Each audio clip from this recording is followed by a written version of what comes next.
ভগৎ সিং পাঞ্জাবের লাউরের কাছে খাটকা গ্রামে জন্মগ্রহণ করেন। তার বাবা ছিলেন একজন কৃষক এবং স্বাধীনতা সংগ্রামী। 1930 সালে ব্রিটিশ সরকারের বিরুদ্ধে বোমা মারার অভিযোগ উঠে আসে ভগৎ সিং এর বিরুদ্ধে এবং তাকে গ্রেপ্তার করা হয়। 1931 সালে 23শে মার্চ লাহোর কেন্দ্রীয় কারাগারে তাকে ফাঁসিতে চড়ানো হয়। ভগৎ সিং এর আত্মত্যাগ ভারতীয় স্বাধীনতা আন্দোলনের জন্য এক বিশাল প্রেরণা ছিল। তিনি আজও ভারতীয় যুবকদের কাছে একজন আইকন হিসেবেই পরিচিত। তার প্রয়াণ দিবসে শহরের আসানসোল ভগৎ সিং মোড়ের মূর্তিতে মাল্যদান করা হয়, যেখানে উপস্থিত ছিলেন মন্ত্রী মলয় ঘটক, চেয়ারম্যান অমরনাথ চ্যাটার্জি, শিখ ধর্মাবলম্বীদের বহু মানুষ। জায়ান্ট স্ক্রিনে তার অবদান তুলে ধরা হয় এবং আগত বিশিষ্টজনেরা অবদান সম্পর্কে তুলে ধরেন নিজেদের বক্তব্য।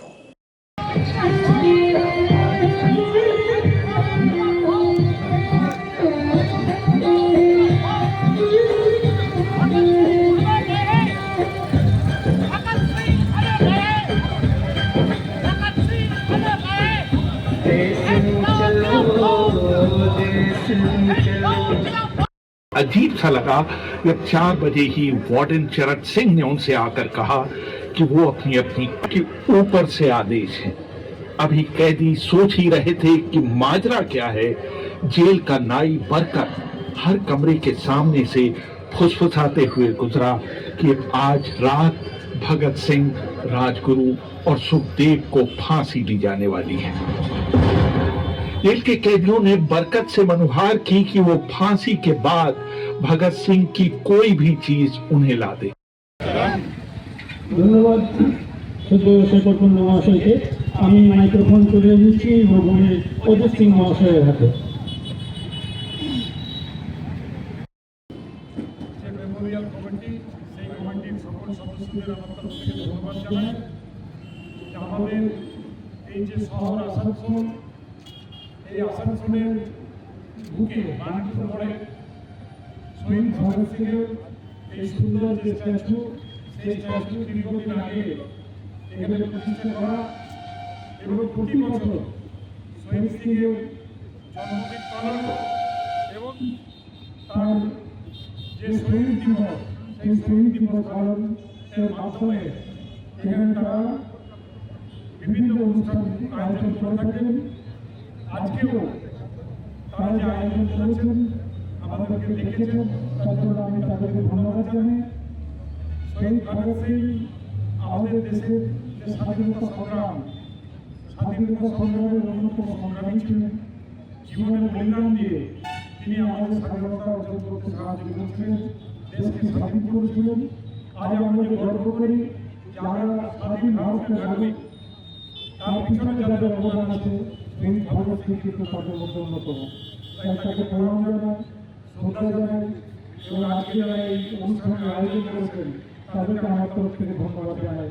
নমস্কার। ऐतिहासिक दिन शहीद आजम सरदार भगत सिंह जी का जो शहीदी हुआ था, फांसी देने का दिन 24 मार्च मुकर्रर हुआ था, बट उसको 23 मार्च कर दिया गया। उसको एक दिन पहले क्यों किया गया? इसके उपलक्ष्य में एक डॉक्यूमेंट्री फिल्म BBC इंडिया ने निकाली है। उस डॉक्यूमेंट्री फिल्म का उद्बोधन हम आदरणीय मंत्री साहब से रिक्वेस्ट करेंगे कि वो अपने हाथों से करें, जिससे कि जितनी भी पब्लिक यहाँ पर है वो सब उनसे जान पाए कि एक्चुअल में 23 मार्च को क्या हुआ था। और इस प्रोग्राम को यहाँ मनाने का, इस इकट्ठा होने का सबसे बड़ा मुद्दा ये है कि শহীদের চরণে মাল্লা অর্পণ করতে পেরে আমরা গর্ববোধ করি। আমাদের মধ্যে আরো গর্বের বিষয় হচ্ছে যে আমাদের মধ্যে মন্ত্রী মলয় ঘটক মহাশয়, রাজ্যের মন্ত্রী, এখানে উপস্থিত রয়েছেন এবং তিনিও মাল্যদানের মধ্যেখানে সকল আসানসোলবাসীর মানুষকে আহ্বান করলেন যে প্রত্যেক যুবকের কিন্তু একটা আইকন হওয়া উচিত ভগৎ সিংয়ের মতন মানুষের। এবং সেদিনকে পশ্চিমবঙ্গের মানুষ যেদিন আইকন করে তুলতে পারবে, সেদিন আরও বেশি জোরালো প্রতিবাদ গড়ে উঠবে এবং নতুনভাবে ভাবনা চিন্তা শুরু হবে সারা ভারতবর্ষকে গঠন করার। এই গঠন করার পেছনে মাত্র কয়েকটা বছরের আত্মবলিদান, 1907 থেকে 1931 সাল, এই কয়েকটা বছরের যে ত্যাগ এবং আত্মবলিদান, যে লড়াই ব্রিটিশ সরকারের বিরুদ্ধে, ব্রিটিশ সরকারের আইন প্রণয়নের বিরুদ্ধে যে লড়াই উনি করে গিয়েছিলেন, তা আজও আমাদের কাছে দৃষ্টান্ত হয়ে রয়েছে। সেই দৃষ্টান্তগুলো আমরা যত আলোচনা এবং পর্যালোচনা করতে পারবো, ততই আমরা কিন্তু আরো বেশি উন্নত সমাজ তৈরি করতে পারবো।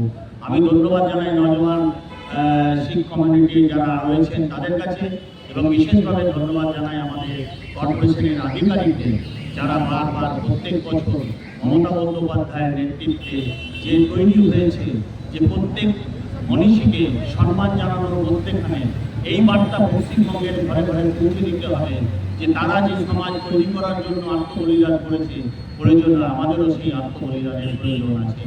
এই কটি কথা मरने से ही उनका अभियान मजबूत होता है, अदालत में अपील से नहीं। वार्डन चरत सिंह भगत सिंह के खैर ख्वाह थे और अपनी तरफ से जो कुछ बन पड़ता था उनके लिए करते थे। उनकी वजह से ही लाहौर की द्वारका दास लाइब्रेरी से भगत सिंह के लिए किताबें निकालकर जेल के अंदर आ पाती थी। भगत सिंह पर खासा काम करने वाले चमन लाल अपनी किताब भगत सिंह আসানসোল শিল্পাঞ্চলে sanitary fittings, sanitary pipe, taps, water heater এবং আরো অন্যান্য হোম অ্যাপ্লায়েন্সেসের একটি বিশ্বস্ত দুটি নাম আশিস স্যানিটারি এন্টারপ্রাইজ এবং আশিস বাথ গ্যালাক্সি। আধুনিক শীততাপ নিয়ন্ত্রিত শোরুমে আপনি পাবেন পেরিবার, জাগুয়ার, ফিলোনেক্স এবং রোকার মতো বিশ্বমানের কোম্পানির bath fittings, pipe, water heater, taps and many more. So come and enjoy our services at your doorstep.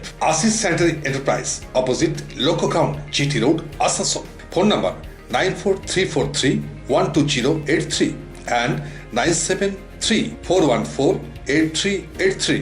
And our another showroom, Asis Bath Galaxy, a house of exclusive sanitary ware bath fittings. Aparna Apartment, MN Shah Road, Hutton Road, Asansol 1.